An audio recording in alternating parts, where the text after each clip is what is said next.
Bom, meus amigos, como eu disse, eu vou fazer em 2 vídeos. O discurso de Alden Daley H. Oaks, ou Dallin H. Oaks, que é o primeiro conselheiro do profeta Nelson.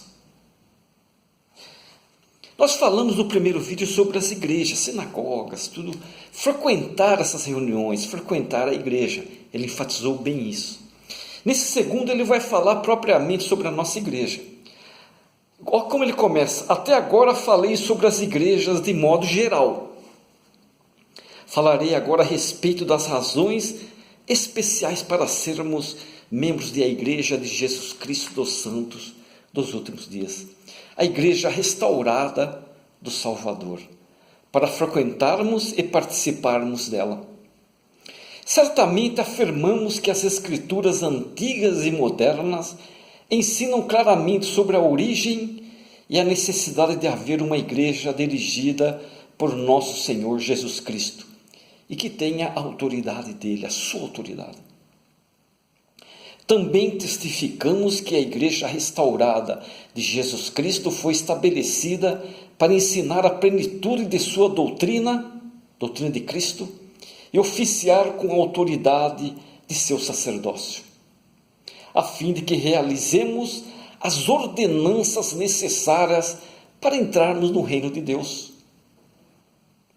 Os membros que deixam de frequentar a igreja e confiam apenas em sua espiritualidade individual, presta atenção, separam a si mesmos destes princípios essenciais do Evangelho. 2 pontos. O poder e as bênçãos do sacerdócio, a plenitude da doutrina restaurada e as razões e oportunidade de aplicar essa doutrina.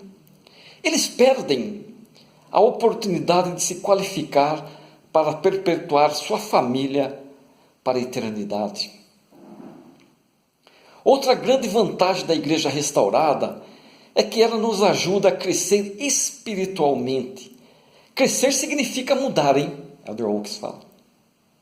Em termos espirituais, isso significa arrepender-se e buscar aproximar-se mais do Senhor. Na igreja restaurada, temos a doutrina, os procedimentos e ajudantes inspirados que nos auxiliam no arrependimento. O propósito deles, mesmo em conselhos de condição de membro, não é punir, como na decisão de um tribunal. Olha que interessante, hein? Os conselhos de situação de membros da igreja buscam, de maneira amorosa, ajudar os membros a se qualificar para a misericórdia do perdão que está disponível por meio da expiação de Jesus Cristo. A espiritualidade individual raramente pode proporcionar a motivação e a estrutura para o serviço abnegado oferecido pela igreja restaurada.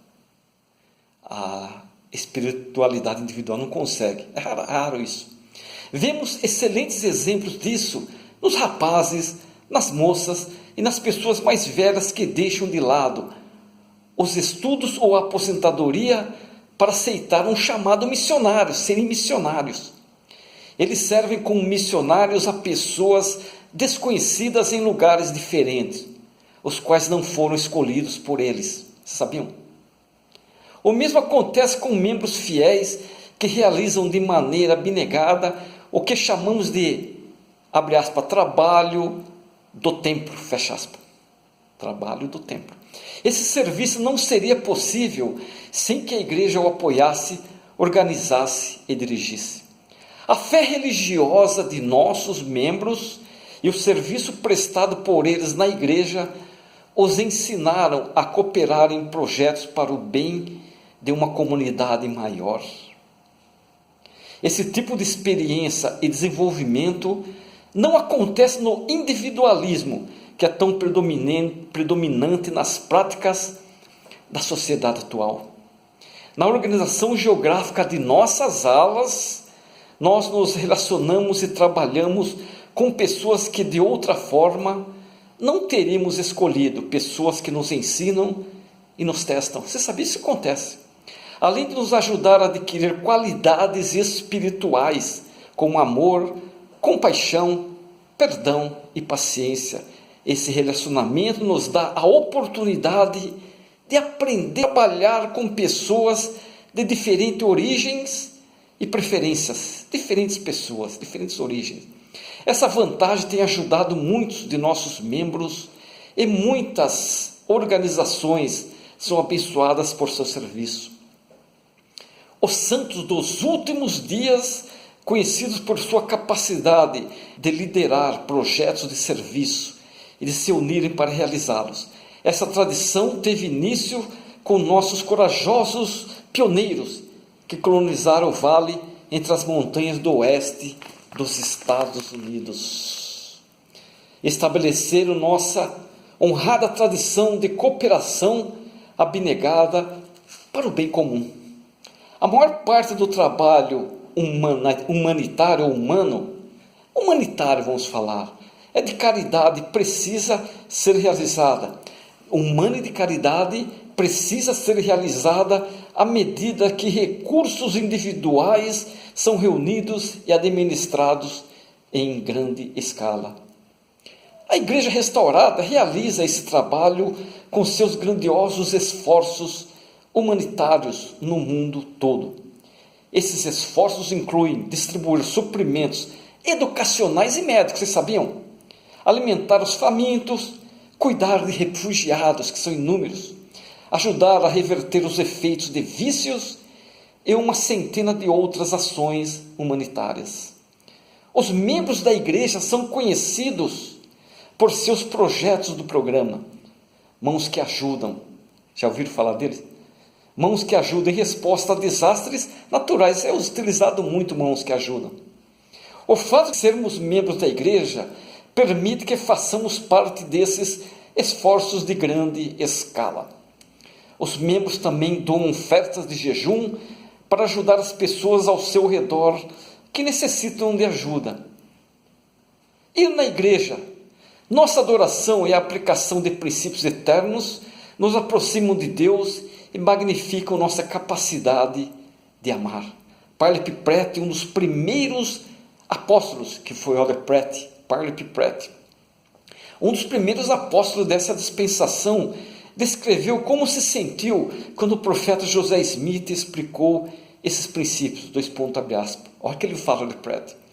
Senti que Deus era mesmo meu Pai Celestial, que Jesus era meu irmão e que minha querida esposa era uma companheira imortal e eterna. Um bondoso anjo ministrador concedido para me consolar e uma coroa de glória para todo sempre. Em resumo, eu agora poderia amar com o Espírito também com o entendimento, com o Espírito e também com o entendimento. Ao encerrar meu discurso, Elder Oaks fala, lembro a todos que não acreditamos que o bem possa ser realizado somente por meio de uma igreja. Entenderam? Independentemente de uma igreja, vemos milhões de pessoas apoiando e realizando inúmeras boas obras. Individualmente, os santos dos últimos dias participam de muitas delas.